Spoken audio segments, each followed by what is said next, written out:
நான் சென்றே எந்த நினது அருட்புகளை இயம்பிடல் வேண்டும். செப்பாத மேலினை சுத்த சோமார்க்க சங்கம் திகழ்ந்தோங்க அருட்ஜோதி செலுத்தியிடல் வேண்டும். தப்பே இது நான் செய்யணும் நீ பொறுத்தல் வேண்டும். தலைவே நினை பிரியாத நிலையும் வேண்டுவனே. புண்படா உடம்பும் புறைபடா மனமும் பொய்படா ஒழுக்கமும் பொருந்தி கண்படாது இரவும் பகலும் நின்னையே கருத்தில் வைத்தேர்த்துதற்கு செய்தேன். உண்பனே நினும் முடுப்பனே நினும் உலகனே நம்பிலேன் எனது நண்பனே நலம் சார் பண்பனே நினையே நம்பினேன் கைவிடேலனே. திருச்சிற்றம்பலம். எல்லாம் அல்ல சிவபரம்பொருளின் திருவருட்கருணையினால் இன்று தீபத் திருநாள் நிகழ்வு பற்றி சொல்லணும்னு கார்த்திகை மாதத்துடைய சிறப்பு பற்றியே சொல்லணும்னு நிறைய அன்பர்கள் கேட்டுகிட்டே இருந்தாங்க என்கிட்ட. கார்த்திகை சோமாவாரம் அப்படிங்கக்கூடியது சோமாவார புண்ணிய காலங்கத்தில் தான் சோமன், அதாவது சந்திரன் தனக்கு 27 மனைவிகள் கல்யாணம் கட்டிக்கிட்டான். 27 நட்சத்திரங்களும் 27 மனைவி.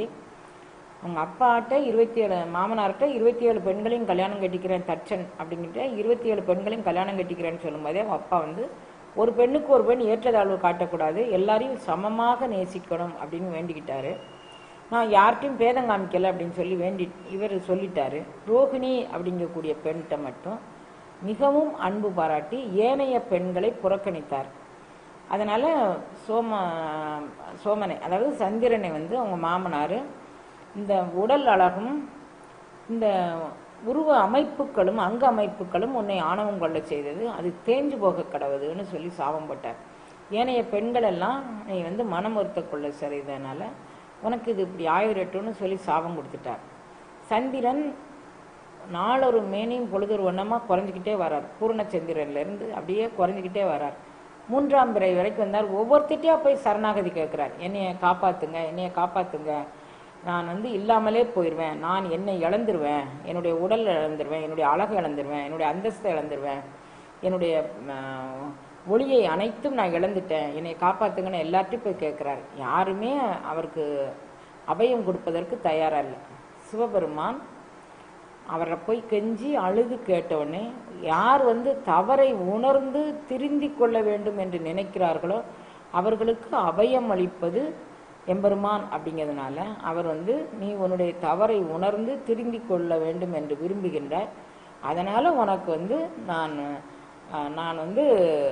அபயம் அளிக்கிறேன் அப்படின்னு சொல்லி அந்த 3ஆம் பிறையை தன்னுடைய பிறையில் சூடிக்கொண்டார். இதனால் சந்திரமௌலீஸ்வரர், சந்திரசேகரன், சோமசுந்தரன், சோமன்னா சந்திரன் அப்படின்னு அர்த்தம், சந்திரசேகரன்னா சந்திரனை சேகரத்தில் முடியில் சூடிக்கொண்டவன் அப்படின்னு, சந்திர மௌலீஸ்வரன்னா சந்திரனை கிரீடமாக சூடிக்கொண்டவன் அப்படின்னு அர்த்தம். இப்படி பல பேர் சந்திரனுடைய பெயர்னால யார் தவறு செய்தாங்களோ அந்த தவறு செய்தவர்கள் தன்னுடைய தவறை உணர்ந்து திருந்தி கொள்ள வேண்டும்னு சொன்னால் இறைவன் அவர்களை தலைமையில் சூடிக்கொள்வான் அப்படிங்கிறதுக்கு இந்த கார்த்திகை மாத திருநாளையில் அது நடந்தது. அப்படிங்கிறதுனால இந்த கார்த்திகை மாதம் அனைவருக்குமான ஒரு சிறந்த மாதமாக போற்றப்படுகின்றது. கார்த்திகை மாதத்தோட இன்னொரு சிறப்பு, 26 பெண்கள் தாங்கள் திருமணம் ஆகியும் எந்த விதமான போக போக்கியங்களும் அனுபவிக்காமல் வாடும்போது இந்த கார்த்திகை மாதம் தான் இறைவன் அவங்க எல்லாரையும் நீ மனைவியாக ஏற்றுக்கொண்டு எல்லாரையும் நீ மகிழ்விக்க செய்ய வேண்டும் அப்படின்னு இவருக்கு வரம் கொடுத்ததுனால எல்லா பெண்களும் யார் கணவனால் கைவிடப்பட்ட பெண்கள், கணவனால் வாழ்க்கையினுடைய தரத்தை இழந்த பெண்கள், இன்னும் எத்தனையோ இருக்கு, அத்தனை அதாவது கல்யாணம் ஆகாத பெண்கள், அப்படி மாதிரி எல்லா வகையான பெண்களுக்கும் ஒரு நிவாரணம் தரக்கூடிய மாதம் இந்த கார்த்திகை மாதம். அப்படிங்கிறதுனால இது நடந்தது ஒரு கார்த்திகை மாத சோமாவார புண்ணிய தினத்தில் இது நடந்தது. 64 திருவிளையாடல்கள் மதுரை எம்பதியில் நடந்ததாக ஒரு வரலாறு. திருவிளையாடல் புராணம் அப்படிங்கக்கூடிய புராணம் இந்த 64 திருவிளையாடல்களும் மதுரை எம்பதியில் நடந்ததாக சொல்றாங்க. அந்த 64 திருவிளையாடல்களும் சோமசுந்தர பெருமாளை மையமாக கொண்டு மதுரையை மையமாக கொண்டு அந்த 64 திருவிளையாடல் நடந்தது. அந்த 64 திருவிளையாடலுடைய அரசன் சோமசுந்தரன் அப்படிங்கிறதுனால, சொக்கநாதன் சோமசுந்தரன் அப்படிங்கிறதுனால அந்த சோமாவார புண்ணிய காலம் அனைத்தும் நாம் திங்கட்கிழமை சோமாவார விரதம் இருந்து இந்த சந்திரமௌலீஸ்வரன், அதாவது சோமநாதன், சொக்கநாதன், சந்திரமௌலீஸ்வரர், சந்திரசேகரன், சோமநாதர் ஆலயம், இப்படி எங்கெல்லாம் சோமம் அதாவது சந்திரனோடு இணைந்து சிவன் பேசப்படுகின்றாரோ அந்த இடங்களுக்கெல்லாம் போயிட்டு வந்தால் எல்லா பெண்களுக்கும் ஒரு நிறைவாழ்வு கிடைக்கும். அப்படி எல்லாரும் துறவியா போறதுக்கு பிறக்கல, எல்லாரும் வாழ்க்கையினுடைய சகலவிதமான இன்ப நுகர்ச்சிகளையும் அனுபவிக்க தான் பிறந்திருக்கிறாங்க. அதுக்கப்புறம் அவங்கவுங்க மனதும் உடலும் உணர்வும் நான் இறைவனை தொழலும் இறைவனை உணரணும் அப்படின்னு நினைச்சா அது வேற விஷயம். வாழ்க்கையில் அடியெடுத்து வைக்கக்கூடிய பெண்கள் எல்லாரும் அவங்கவுங்க வாழ்க்கை சிறக்கணும்னு வரும்போது இந்த வாழ்க்கை சிறப்புக்கு இந்த திங்கட்கிழமை இந்த அதாவது கார்த்திகை மாத சோமவாரத்தில் எல்லா பெண்களும் நோன்பு நோற்றார்களே. ஆனால் அவர்கள் நோக்கும் நோன்புனால அவங்க குழந்தைகள் சந்ததி சந்ததி சந்ததி சந்ததி எற்றைக்கும் 7 பிறப்புக்கும் மூவேழு சுற்றம் முரணொரு நரகிடை 21 தலைமுறைக்கு எந்த விதமான பாவங்களும் அணுகாமல் அவர்கள் பாதுகாக்கப்படுவார்கள் அப்படிங்கிறது இந்த சோமவார விரதத்தினுடைய நோக்கம். சோமவார விரதம் எப்படி இருக்குன்னா, ஞாயிற்றுக்கிழமையே இவங்க மத்தியானம் ஒருவேளை சாப்பாடோடு நிறைவு செய்து ஞாயிற்றுக்கிழமை இரவு அவர்கள் வெறும் அதாவது ஏற்கனவே தூங்கிய பாய் தலையணை அதில் வச்சு தூங்கக்கூடாது. அதில் பெரிய நுட்பமான கருத்துக்கள்லாம் அதில் இருக்குது. அது எதனால் பாய் தலையணை போட்டு தூங்கக்கூடாதுன்னா, ஏற்கனவே அந்த பாய் தலையணையில் படுத்து பலவிதமான கனவுகள் கண்டிருப்போம், பலவிதமான இன்ப நுகர்ச்சிகளை அனுபவிச்சிருப்போம். அதனுடைய தாக்கம் இந்த உடலுக்கு நோன்பு நேரத்தில் வரக்கூடாதுங்கிறதுக்காக வேண்டி அந்த பாய் அந்த தலையணை அந்த பெட்ஷீட்டை விட்டுட்டு புதிதாக ஒரு பெட்ஷீட் ஏதாவது ஒன்று விரித்து, அதாவது சுகத்திற்கு இடம் கொடுக்காமல் ஒரு பெட்ஷீட் விரித்து கையவே தலையணையாக கொண்டு, இல்லாட்டி அதை முடியாதவர்கள் ஒரு சின்ன பலகையை தலையணையாக கொண்டு ஞாயிற்றுக்கிழமை இரவு நோன்பை முடித்து திங்கட்கிழமை காலையில் பக்கத்தில் ஏதேனும் புண்ணிய தீர்த்தங்கள் இருந்தால் அந்த திங்கட்கிழமை அதிகாலை 5 மணிலிருந்து 6 மணிக்குள்ள அந்த புண்ணிய தீர்த்தத்தில் நீராடி எம்பெருமானுக்கு அந்த புண்ணிய தீர்த்தத்தில் நீராட போகிற இடத்துல மஞ்சள் கிழங்கு சக சுமங்கலிகளுக்கு மஞ்சள் கிழங்கை பரிசாக கொடுத்து ஒரு தானமாக கொடுத்து நம்மளை விட வயதில் பெரியவங்களுடைய எல்லாருடைய ஆசீர்வாதத்தையும் நாம் பெற்றுக்கொண்டு அப்புறம் இந்த திருக்கோயில் வழிபாடு பண்ணிட்டு அரசும் வேம்பும் இணைந்திருக்கக்கூடிய விநாயகரை சுற்றி வலம் அதற்கப்புறம் நம்ம வீட்டில் முறையாக அந்த நோன்புக்கான பாடல்கள் நமக்கு தெரிந்த பக்தி பாடல்கள் எது உண்டோ அதை பாடிட்டு சாயங்காலம் சந்திர உதயமான பிறகு பச்சரி சாதம் அடித்து சாம்பார் வச்சு சாப்பிட்றவங்க சாப்பிடலாம். அப்படி இல்லைங்கிறவங்க ரொம்ப நியமமாக இருக்கணுங்க கூடியவங்க தேங்காய் துவையல் அரைச்சி அதை அந்த பச்சரி சாதத்தில் வச்சு சாப்பிடலாம். இதுதான் சோமவார புண்ணிய காலத்தினுடைய ஒரு நோன்பின் நியமம். இந்த நோன்பு நோற்றா என்ன கிடைக்கும்னா, சந்திரனை மாதிரி கடைசி சூழ்நிலையில், அதாவது 3 கலைகள் தான் மீதம் இருக்கு, எல்லா கலைகளும் இழந்த போது கூட அந்த 3வது கலை இருக்கும்போது சரணடைந்தால் கூட அவனுடைய பாவத்தை நீக்கி அவனுக்கு ஒரு சுக அனுபவம் கொடுத்தா மாதிரி நாமும் கடைசி நேரத்தில் போய் சரணடைஞ்சா கூட எல்லா விதமான பாவங்களிலிருந்து விடுதலையாகி நமக்கு மேலான உணர்வு கிடைக்கும் அப்படிங்கக்கூடியது இந்த சோமவார புண்ணிய காலத்தினுடைய நோன்பினுடைய ஒரு முக்கியமான பண்பு. இந்த நோன்பினுடைய பண்பு என்னன்னா, யாரெல்லாம் நோன்பு நோற்கலையோ அவங்களையெல்லாம் நோன்பு நோற்கிறவங்க இந்த மாதிரி பச்சரி சாதமும் இந்த மாதிரி வச்சு சாப்பிட இயலாதவர்கள் அண்டை அயலாரை கூப்பிட்டு ஒரே இடத்துல மொத்தமாக கூடியிருந்து அவங்க எல்லாரையும் ஒருத்தர் சமைக்க எல்லாருமா சேர்ந்திருந்து அவர்களுக்கு உதவி செய்ய எல்லாரும் சேர்ந்திருந்து சந்திரோதயம் ஆன பிறகு அவற்றை பார்த்துட்டு சாப்பிடணும் அப்படிங்கிறது இந்த சோமவாரத்தினுடைய ஒரு நியதி. அதுக்கப்புறம் மறுநாளையிலேருந்து நம்ம நியமமாக வாழலாம். 4 சோமவாரம் அல்லது 5 சோமவாரம் வரும் கார்த்திகையில். இந்த 5 சோமவாரத்தை இருந்தேன்னா சோமசுந்தர பெருமாள் நம்மளுடைய யுகத்திற்கும் நல்ல அருள் பாலித்து பரத்திற்கு போகும்போது நம்மளை மரணப்படுக்கையிலிருந்தும் காப்பாற்றக்கூடிய ஒரு பெருங்கருணையை செய்வான் அப்படிங்கிறது இந்த சோமவார புண்ணிய காலத்தினுடைய மாண்பு. இப்போ தீபத்துடைய மாண்பு என்ன? கல் தோன்றி மண் தோன்றா காலத்தை முன்தோன்றி மூத்த குடி அப்படின்னு சொல்லுவாங்க தமிழ் குடிய. இது பேச்சு வழக்கில் இப்படியே சொல்லி சொல்லி பேசியிருக்கமே தவிர இப்போதைக்கு ஆராய்ச்சியில் 15,000 ஆண்டுகளுக்கு முற்பட்டதுன்னு சொல்கிறாங்க. ஆனால் நல்ல மிகச்சிறந்த ஆராய்ச்சியாளர்களான ராமலிங்கம் அப்படிங்கக்கூடிய ஒரு பெரியவரும் பகீரதன் அப்படிங்கக்கூடிய ஒரு பெரியவரும் இவங்களை நான் வணக்கத்துக்குரியவர்களாக எடுக்க 32,000 ஆண்டுகளுக்கு முற்பட்டது தொல்காப்பியம் அப்படின்னு தொல்காப்பியம் அப்படிங்கக்கூடிய நூலை ஆராய்ச்சி பண்ணி இன்னும் இது பழமையானது அப்படிங்கிறத எங்களால் நிரூபிக்க முடியும். ஆனால் வயது அந்த பகீரதன் இப்போ வரைக்கும் இருக்கிறாரு. அவருக்கு வயது 96 வயது ஆகுது. அவர் சென்னையில் இருக்கிறாரு. ஆனாலும் அவருடைய படிப்பு கல்வி இன்னும் எல்லா தமிழறிஞர்களும் அவர்கிட்ட போய் இன்னும் ஆலோசனை கேட்டுக்கிட்டு தான் இருக்கிறாங்க. அந்த பகீரதன்றவர் அந்த ராமலிங்கம் அவர்களை பற்றி எனக்கு இப்போ சரியாக தெரியலை, அவங்க எங்கே இருக்கிறாங்க அப்படின்னு. பகீரதன் இன்னும் இருக்கிறாரு, அது எனக்கு உறுதியாக தெரியும். அவங்க எழுதியிருக்கிறாங்க 36,000 ஆண்டு பழமையானது இந்த தொல்காப்பியம். தொல்காப்பியம் இலக்கண இலக்கியம் தோன்றிய 36,000 ஆண்டு. அதுக்கு முன்னால எத்தனை ஆண்டு பழமையானதுன்னு தெரியலை அப்படின்னு. நம்ம சங்கத்துக்கு இந்த யூடியூப்பை பார்த்துட்டு குளோரிடா அப்படிங்கக்கூடிய ஊர்ல இருந்து ஒரு அம்மா அங்கே வர்றது உங்க எல்லாருக்கும் தெரியும். அந்த அம்மா வந்து ஒரு மலை மேல் போய் தியானம் பண்ண போவாங்களாம். அவங்க தியானம் பண்ண போற இடத்துல அந்த குளோரிடாங்கக்கூடிய, அதாவது அமெரிக்காவில் உண்டான அது ஒரு மாகாணம் குளோரிடா அப்படிங்கிறது. புளோரிடான்னு ஒன்று இருக்கு, அது வேற. இது குளோரிடா நான் சொல்றது. அங்க வந்து இந்த மக்கள் தான், அதாவது ஷெட்யூல் ட்ரைப் அப்படின்னு சொல்லுவாங்கல்ல, பழங்குடியின மக்கள் தான் அங்கே அதிகமாக இருக்கிறாங்க. அந்த பழங்குடியின மக்கள் அதிகமாக இருக்கிற அந்த இடத்துக்கு போனால் எல்லாரும் அவ்வளோ ஒரு மெய்ஞான உணர்வு பெற வேண்டும் என்னும் ஒரு ஆவலில் அங்கங்கே உட்காந்து தியானம் பண்ணிட்டு இருக்கிறாங்களாம். மலை மீது போய் நாங்கள் வாரத்துக்கு ஒரு நாள் நாங்கள் இருக்கிற இடத்துலேருந்து 3 கிலோமீட்டர் தள்ளி இருக்குது, அதுக்கு நடந்தே போயிடலாம். நாங்கள் ஒவ்வொரு வாரமும் நடந்து போய் அங்கே போய் தியானிக்க போவோம். அங்கே ஒரு சிவலிங்க திருமேனியும் அதில் பஞ்சாக்கரங்கக்கூடிய தமிழ் எழுத்தும் அதில் எழுதி வைத்துள்ளது அப்படின்னு அந்த அம்மா வந்து இப்போ 2 வருஷம் காலத்துக்குள்ளே தான் அவங்க நமக்கு சங்கத்துக்கு பழக்கம், அவங்க எல்லாருக்கும் தெரியும். அவங்க அந்த மலையில் அப்படி மாதிரி இருக்குது அப்படிங்கிறாங்க. அது எப்போ எழுதி வைக்கப்பட்டது அப்படின்னு எங்களுக்கு தெரியலை, ஆனால் அங்கே இருக்குது. ஆனால் அதில் அவங்க எல்லாரும் என்ன சொல்கிறாங்க, 50,000 ஆண்டுகளுக்கு முற்பட்டதுன்னு இந்த பழங்குடியின மக்கள் சொல்கிறதாக இவங்க வந்து சொல்லியிருக்கிறாங்க. அது எவ்வளோ ஆராய்ச்சி பூர்வமானதுன்னு எனக்கு தெரியல. எந்நாட்டவர்க்கும் இறைவா போற்றி அப்படின்னு சொன்னால் எந்நாட்டிலும் தமிழ் இருந்திருக்கு. தமிழ் வந்து சிவம் வந்து எந்நாட்டவர்க்கும் இறைவனாக இருந்திருக்கு. பஞ்சாக்கரம் எல்லாருக்கும் உரிமையான சொத்தாக இருந்திருக்கு. அப்போ அந்த காலத்திலிருந்தே இந்த தீப வழிபாடு வந்தது. நான் எதுக்காண்டி இந்த கால ஆராய்ச்சி சொல்றேன்னா, இது நமக்கு கால ஆராய்ச்சிக்காண்டி காலம் இல்லை. தீப வழிபாடு அந்த நேரத்திலிருந்தே தோன்றி வந்திருக்கு. அந்த சிவலிங்க திருமேனி பக்கத்துல 2 தீபங்கள் ஏற்றி வச்சிருக்கு, மண் அகலான தீபங்கள் ஏற்றி வச்சிருக்கு. பெரிய நம்ம வீடுகளில் நெல்லை மாவட்டத்தில் பெரிய தீபம் ஏற்றி வைப்போமே, அந்த தீபங்களும் அங்கே ஏற்றி வைக்கப்பட்டிருக்கு. கல்லால் அந்த இதில் சிற்பத்தில் வடிக்கப்பட்டிருக்குன்னு சொல்றாங்க அந்த அம்மா. அப்போ எத்தனை ஆயிரம் ஆண்டுகளுக்கு முன்னால இந்த தீப வழிபாடு காலங்காலமாக வந்திருக்கு. இப்போ நம்ம புதுசாக ஆரம்பிக்கலை.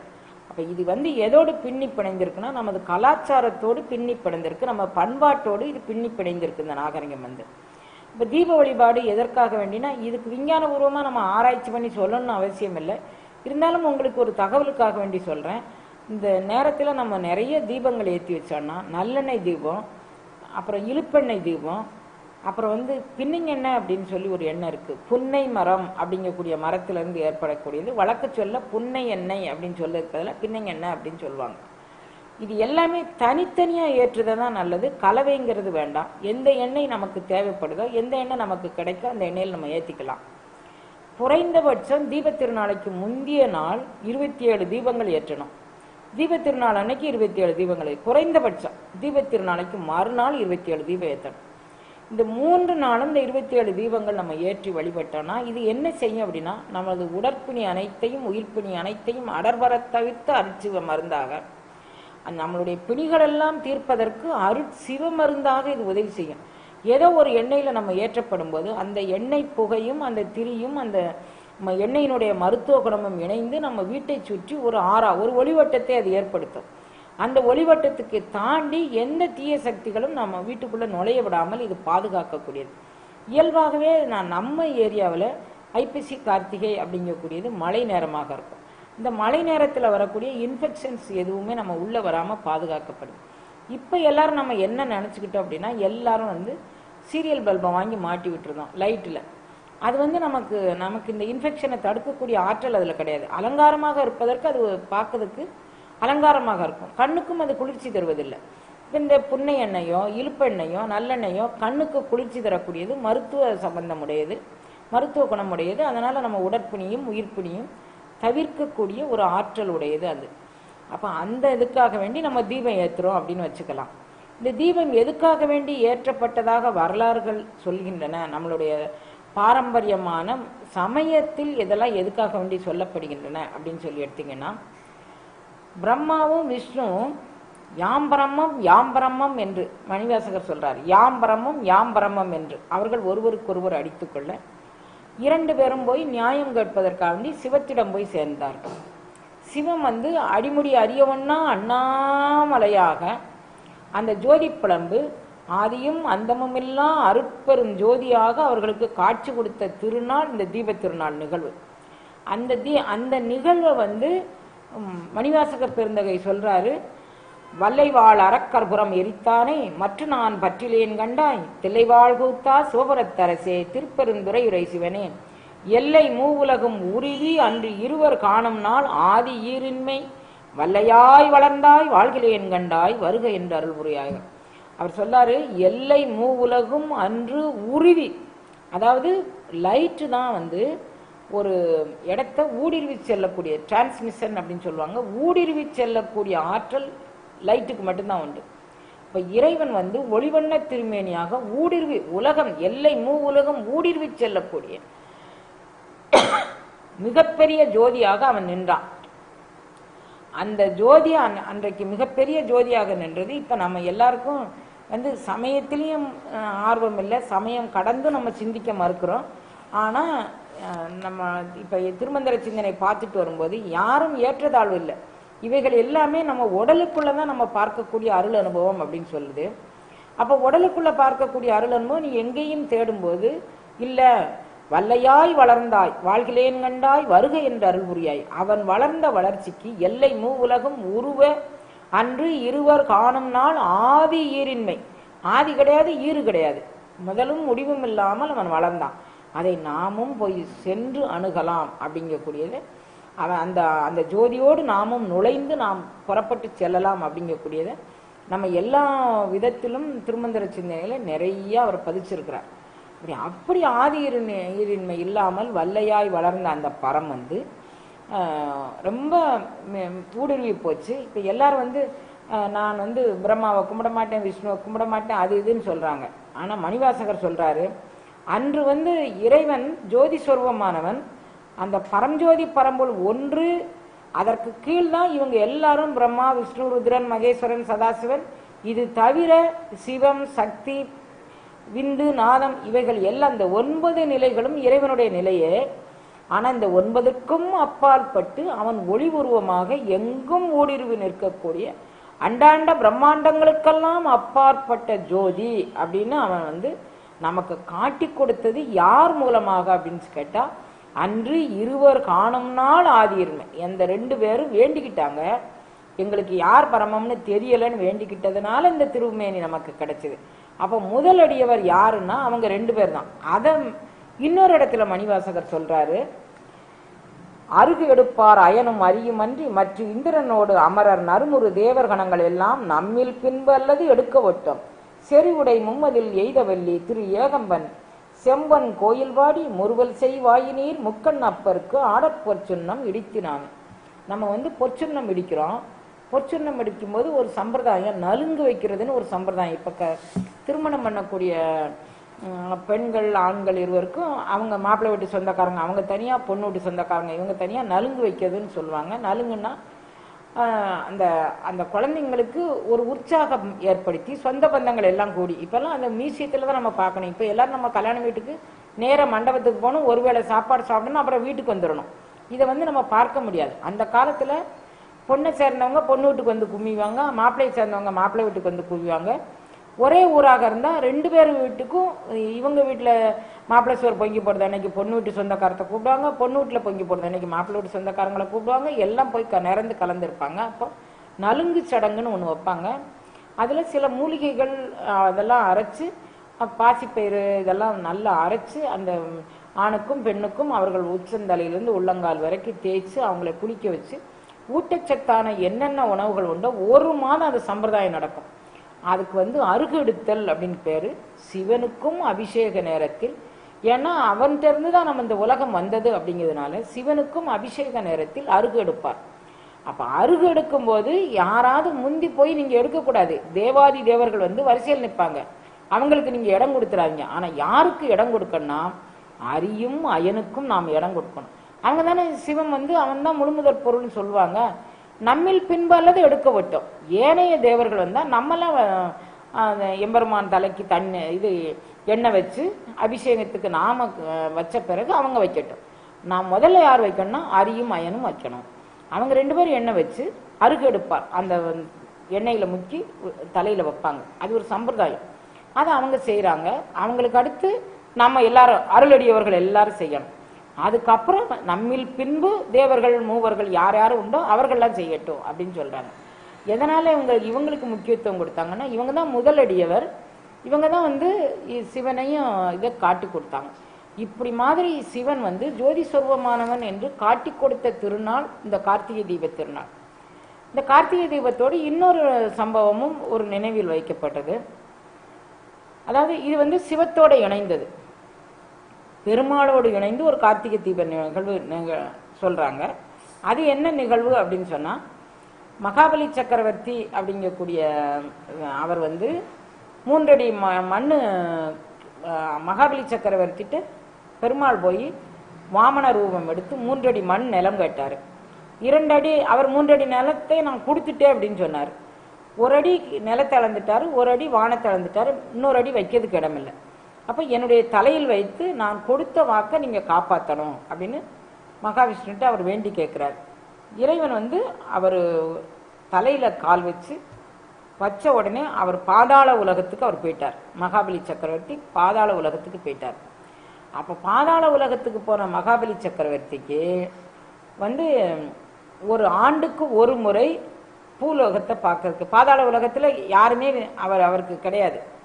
அப்ப அவர் நான் உனக்கு உன்னுடைய அரண்மனை காவல்காரனாக நானே நிற்கிறேன்னு விஷ்ணு மகாவிஷ்ணு தன்னுடைய அடியவன் தன் மீது கொண்ட காதலால் தான். அவங்க குருநாதர் சுக்கராச்சாரியார் சொல்றாரு, நீ போய் அவங்கிட்ட வம்புல மாட்டிக்காத, அவன் வந்திருக்கவன் பெரிய கபட சூத்திரதாரி, அவன் எத்தன், அந்த எத்தன்ட்ட நீ மாட்டிக்கிடாத, அவன் உங்ககிட்ட நிலம் வாங்க வரல, உன்னைய தேவர்களுக்கு ஜாதகமாகவும் அசுரர்களுக்கு பாதகமாகவும் உன்னை அழிப்பதற்கு வந்திருக்கிறான் அப்படின்னு சொல்றாரு.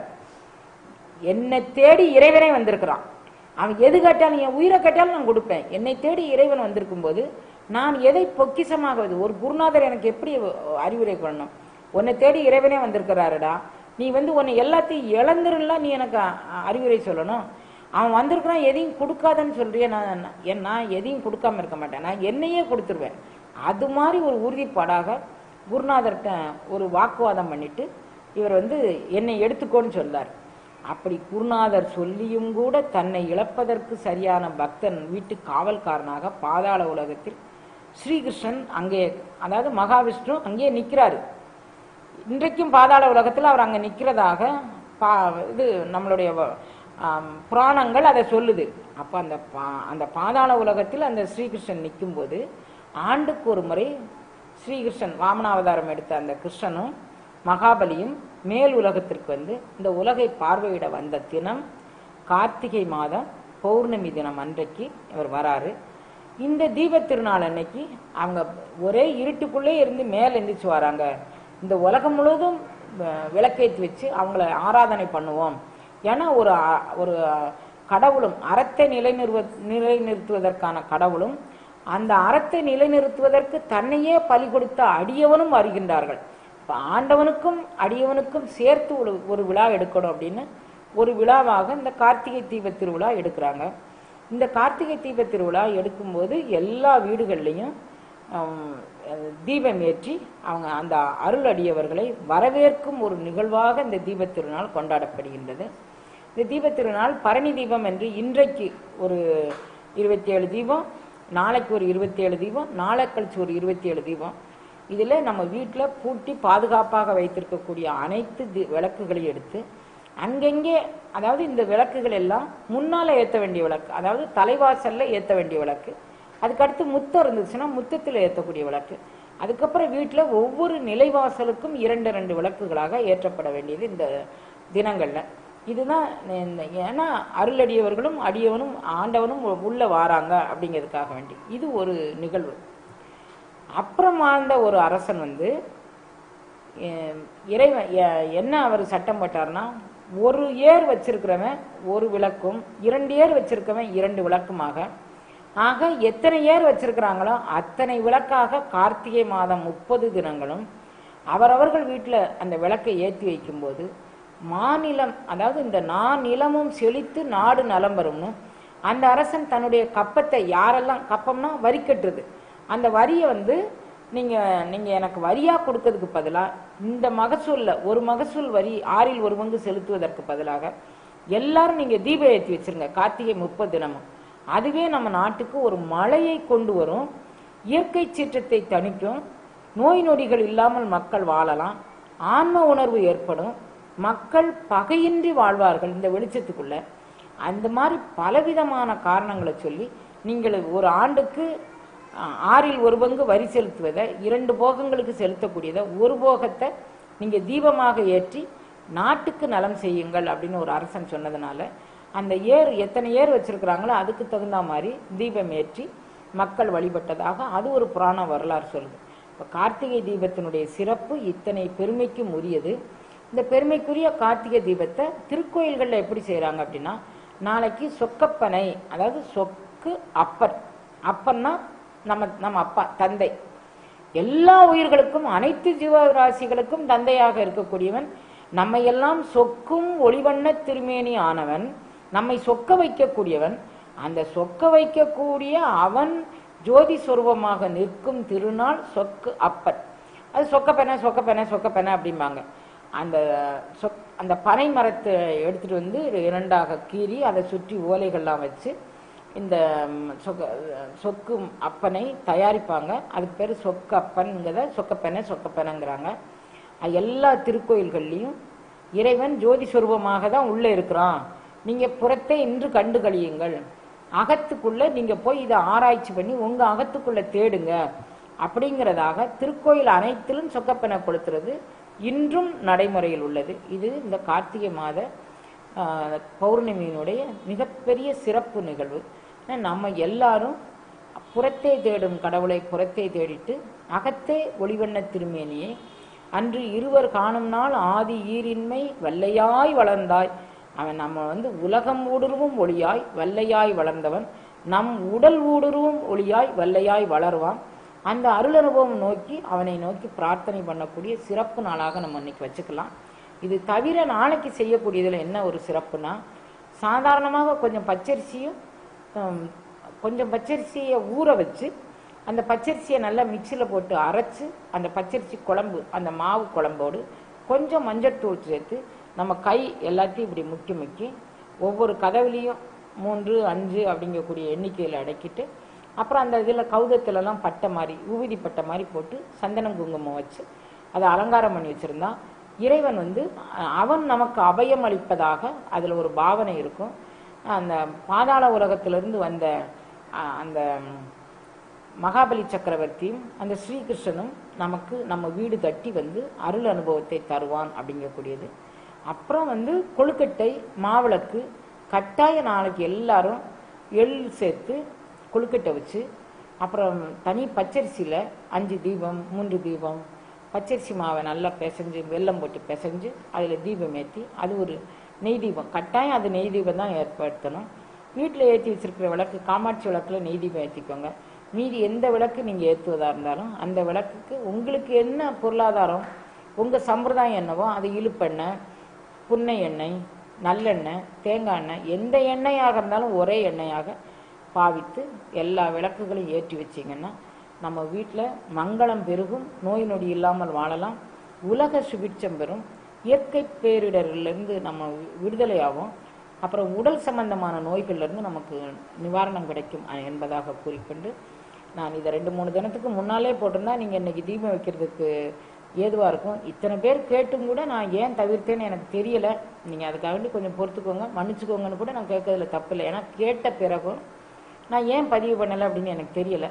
இன்றைக்கும் கூட நான் எதிர்பாராமல் தான் இதை பதிவு பண்ணியிருக்கிறேன். எல்லாம் வல்லான் உங்கள் கூட இருந்து எல்லா அருள் ஒளி திருவையும் நீங்கள் அணைந்து அனுபவித்து வாழ பிரார்த்திக்கிறேன்.